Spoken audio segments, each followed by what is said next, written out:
নমস্কার বন্ধুরা, গলাটা আমার বসে গেছে, কিছু মনে করবেন না। দেখুন আজকে দুদিন ভিডিও দিই না, তাই আজকে ফুলকপির পকোড়া হবে। দেখুন আপনারা আমি কিভাবে তৈরি করি। ফুলকপি একটা ছোট কেটে সিদ্ধ করে নিয়েছি গরম জলে। হ্যাঁ, এইবার দেখুন কড়াতে তেল বসিয়ে দিয়েছি, ময়দা দিলাম, বেসন দিলাম, পেঁয়াজ কুচি দিলাম, রসুন দিলাম বাটা, ডিম ভেঙে দিলাম একটা, আরও একটা দেবো পরে, ধনেপাতা কুচি দিলাম, একটু দেখুন ধনিয়ার গুঁড়ো দিলাম, একটু লঙ্কার গুঁড়ো দিলাম, একটু গোলমরিচের গুঁড়ো দিলাম, একটু লবণ দিলাম, সামান্য হলুদ দিয়ে দিলাম। দিয়ে এবার এটাকে আমি চামচে নাড়াচাড়া করে নিয়ে একটু টাইট হয়ে গেছে, তাই আরেকটা ডিম ভেঙে দিলাম, আবার একটু জলও দিলাম, দিয়ে এটাকে ভালো করে মিক্সড করে নিলাম।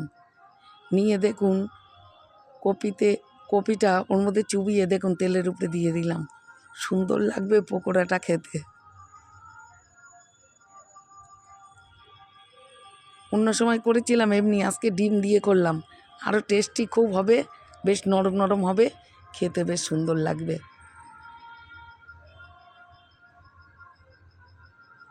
ঠান্ডা লেগে গলাটা বসে গেছে, যার জন্য দুদিন ভিডিও দিতে পারিনি।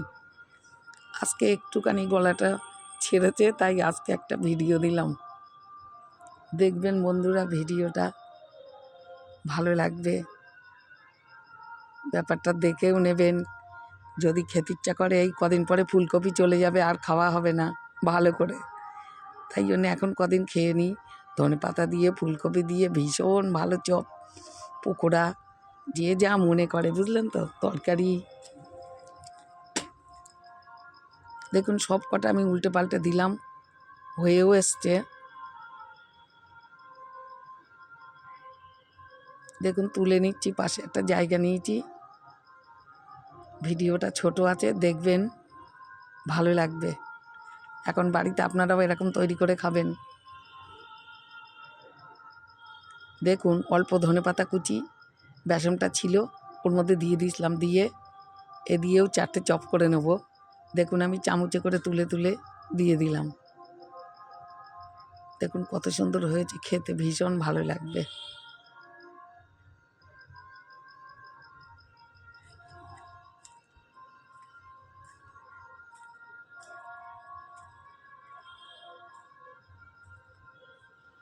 দেখুন হয়ে এসছে, এবার আমি আস্তে আস্তে তুলে নেবো সব, একটু তেল চেপে চেপে তুলে নিচ্ছি।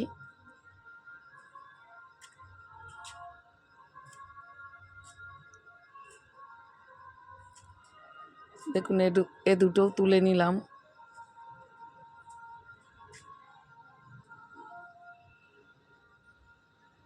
ওখান থেকে দিচ্ছি আর চলে আসছে।